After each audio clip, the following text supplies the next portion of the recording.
It is my distinct privilege today to be joined by the Heritage Foundation's Victoria Coates. Victoria is the Vice President of the Davis Institute for National Security and Foreign Policy here at Heritage. Victoria, thanks for being back with us. Thank you very much for inviting me. Well, we are diving in to news regarding Ukraine, Russia, and the latest. So over the weekend, what we saw was that there were drone attacks in Russia. And we're slowly kind of learning more and finding out more about what these attacks were. We've seen that there were reports of 3 drones going into Russia, and there's one specific drone that hit a skyscraper in Moscow. Has Ukraine claimed responsibility for these drones? Yes, they did today, and that's a big change from what we've previously seen, which is that if they did launch these things, they just sort of let them take off. And, it was sort of shrouded in mystery. But President Zelenskyy and his top advisors have said that they consider it a perfectly legitimate response to what has been a pretty grievous Russian provocation and attacks on civilian targets in Ukraine. So one can understand their logic there. The problem we have, though, is President Biden has made attacks on Russian targets using American material sort of a red line for him, something that he had very clearly laid out to President Zelenskyy he was not to do. And if they have done that, and we don't know what the makeup of the drones are or what else they may choose to do, but certainly we have no way of controlling the American arms that have gone into Ukraine. And I think rather shamefully, the Senate voted against establishing an inspector general for Ukraine just last week, which would have been an important tool for us to provide that oversight that the Ukrainians, who are in a shooting war, can't really do. Okay. All right. Well, I want to dive a little deeper into that in just a moment. I do want to get your reaction to something that Kremlin spokesperson Dmitry Peskov said.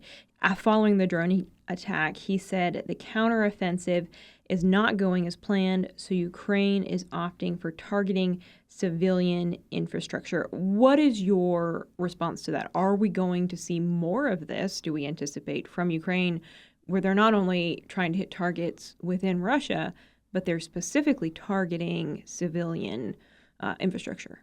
It's certainly possible, and the fact that Zelenskyy is comfortable taking responsibility for it, that kind of development suggests we might be moving into an escalatory period around this counteroffensive. And one interesting thing about the counteroffensive is they are actually taking back ground around Bakhmut, that town that was the big strategic sort of prize that the Wagner Group took a couple of months ago, and the chief of Wagner, Yevgeny Prigozhin, really celebrated this as his great victory.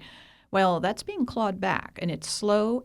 It's extremely violent. There's recent footage from the battlefield, which, if you blur your eyes, you have to think you're looking at World War I. So Putin's kind of trying to take us back a century here, but the Ukrainians are making progress, so that's encouraging. How significant is that progress? I remember the last time we had you on, it was maybe a couple of months ago, and the counteroffensive, everyone had been talking about it, but it still hadn't started. Mm-hmm. And so now it's obviously launched. It's in full swing. Is it what you expected? Is it as aggressive as you think it needs to be, as it should be, in order for Ukraine to put Russia in a position where they really are hurting and where they might come to the negotiating table? Well, certainly I think the Ukrainians are doing everything they can. I mean, they've displayed great bravery and, they've enjoyed very significant U.S. support. That said, the Russians are throwing a ton of men and a ton of equipment into this fight. This is their general strategy, to just wear down their opponents. I do think the fact that Ukraine has seemed to sort of tip the balance of gravity a little bit and start pushing back is very important. Whether they'll be able to make enough progress quickly enough to put the kind of pressure on Russia that you described, we don't know that yet. And as with any plan, it generally doesn't survive first contact with the enemy. So you have to expect the unexpected. Yeah. How is Russia responding after this? Is Putin saying anything? Well, through his sort of lead henchman, Dmitry Medvedev, who's the one who used to cycle through the presidency when Putin still paid lip service to democratic institutions, so is very much a Putin pawn, if you will, did make the statement over the weekend about potentially using nuclear weapons if the Ukrainian counteroffensive is successful. Now, in some ways, this is nothing new. The Russians have been brandishing nuclear weapons now for well over a year, and trying to use that as a tool of coercion to damp down support for Ukraine. And I think in this case, they're very clearly signaling that the United States or NATO should get a handle on these pesky Ukrainians and stop them from being as aggressive in their counteroffensive as they might want to be. Now, it's always been my opinion that we are probably not going to influence Putin's decision-making on nuclear weapons. I think he's decided whether or not he's going to use them. All we can do is really signal unambiguously that it is unacceptable for a nuclear weapon of any size to be detonated in Europe, because if we go down that road, we wind up where we are in Syria, for example, where we have almost normalized the use of chemical weapons after President Obama made them a red line and then didn't follow through back in 2013. Mm-hmm. Obviously, a lot can happen in such a short period of time. So given what we know now and maybe looking at just the next couple months, what is the likelihood that we would see a nuclear weapon used? You know, it's been possible from the beginning. Okay. I've never considered it a particularly likely turn of events. I think that Putin has to know that this would be, a real Rubicon for him, that he would not be able to come back from that. It is not clear to me how the Russian people would respond. It's not something you can really hide from them. And if the response from the United States is what it should be, in my mind, the truly crushing economic sanctions that this administration has been unwilling to put into place, which, in my opinion, we should have done well over a year ago, put very serious consequences on Putin and, by extension, his Chinese bankers. And so, this would be a very difficult, painful thing to do, but it is our kind of overall leverage against him if we don't want to get into a ground war in Europe against Russia, which I think we could all agree is not a desirable outcome. Why haven't we gone after pulling the full leverage and just putting on all of the sanctions on Russia that we could have?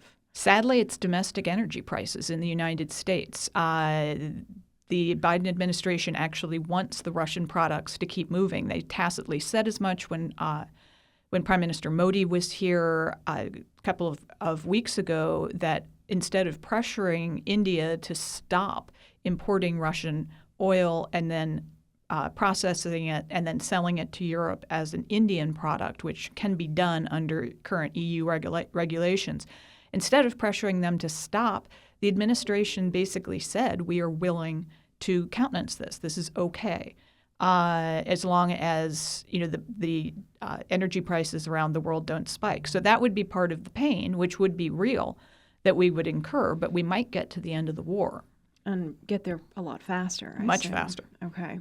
So let's circle back. Let's dive into a little bit of U.S. policy towards Ukraine right now, what we are doing, what we should be doing, and what we shouldn't be doing. Where do things stand right now? We know recently heard we sent cluster bombs over to Ukraine, and they've already started using those, correct? I believe so. Okay. That all moved pretty quickly because we have a lot of cluster bombs due to the fact that both the Obama and Biden administration have avoided using them because they consider them a grave threat to civilians. And the problem is that Putin is already using them. So this might have been something we could have considered a year ago.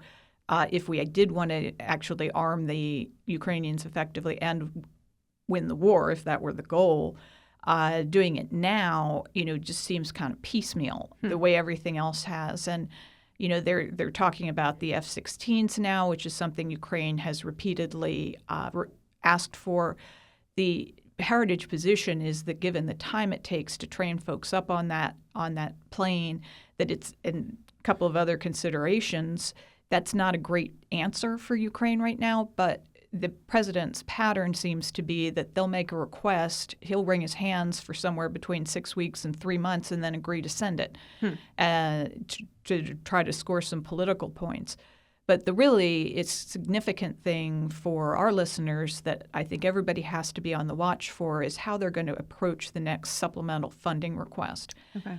Because the Pentagon found 2 pots of money in the couch cushions over the summer totaling about $10 billion, which allowed them to get through the summer without asking for more money, which means engaging the duly elected representatives of the American people, explaining what they want and why, and laying out a strategy, all of which they've avoided.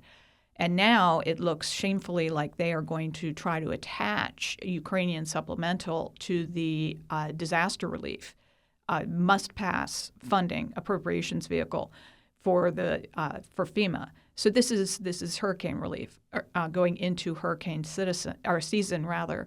So in essence, you are holding U.S. citizens hostage to funding for Ukraine, because it would have to be a pretty singular member of Congress, particularly one who is in a hurricane vulnerable state, to vote against this going into what is supposed to be an active hurricane season. And it's shameful. If they want more money for Ukraine, they should let it stand on its own merits. And if I were the Ukrainians, I would be lobbying against this. Victoria, you live in the weeds of this issue like few people I know, and it's so helpful to have your analysis. If you were calling the shots on this and you were laying out, okay, this is how we can move forward, how the U.S. can effectively move forward in seeing this war brought to an end, but also while being responsible to U.S. interests, what would your recommendation be? Well, I think I would have handled it differently from the get-go. I think I would have gone back when it was clear it wasn't going to be a 3-day war. I would have convened a NATO summit right then and there and made clear that this was going to be a much longer-term endeavor than we expected. It is a European war, and that we expect the large economies of Europe not only to honor their 2014 pledge for NATO funding, but also to shoulder the majority of the burden for this war, that the United States would provide military assistance as appropriate, and we would certainly do that robustly if there was a real chance of defeating Putin, but that the civil society costs and a significant amount of the military costs should be borne by Europe because we are also a Pacific power. We have to prepare for China at the same time. The Europeans have not been particularly forward-leaning or robust in their support for the United States in the event of a conflict with China. So we have to be mindful about that. And so I think figuring out what it would actually take to deal a clear defeat to Russia early on in the war was maybe the cardinal sin, and now the administration seems to be kind of accepting of a stalemate. And that in a way is the worst of all worlds. Yeah. So what is our responsibility to Ukraine at this point, given the decisions that have been made that now we have to live with? How do we move forward? Well, we're under no legal obligation to do any of this. The problem with the so-called Bucharest Memorandum of Understanding from the 1990s, which was supposed to guarantee Ukraine's security on the joint assurances of the United Kingdom, the United States, and the Russian Federation, it wasn't binding. And so Russia felt perfectly comfortable violating it any number of times, both with the seizure of Crimea and now with the full invasion. And so that also is not binding on the United States. I think we have interests in Ukraine. It's a large country with significant resources, and has potential to be a very important friend and ally to the United States if it can go through its own process of modernization and sort of maturation. So there are reasons to be interested in Ukraine, but how far the American taxpayer is prepared to go, in this war to which we are not a party on a continent that we don't live on, that is a question that hasn't really been put fully to folks, and through their representatives, they haven't been able to weigh in, and that's where I think you see some real concerns. Yeah.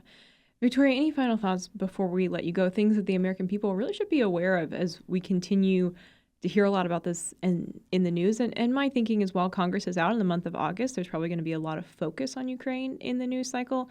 How should we be thinking about this conflict? I really think right now it's follow the money. It's how is this funding request going to be handled, and what will the American people tolerate in terms of Ukraine? And then certainly if President Zelenskyy is serious about coming to New York for the United Nations General Assembly in September, and he does have a sort of a peace plan to put on the table, that would certainly be a significant development, and especially if they're able to make some at least moderate gains on the battlefield during August. Excellent. Victoria Coates of the Heritage Foundation. Victoria, thank you for your time today, as always. Thank you.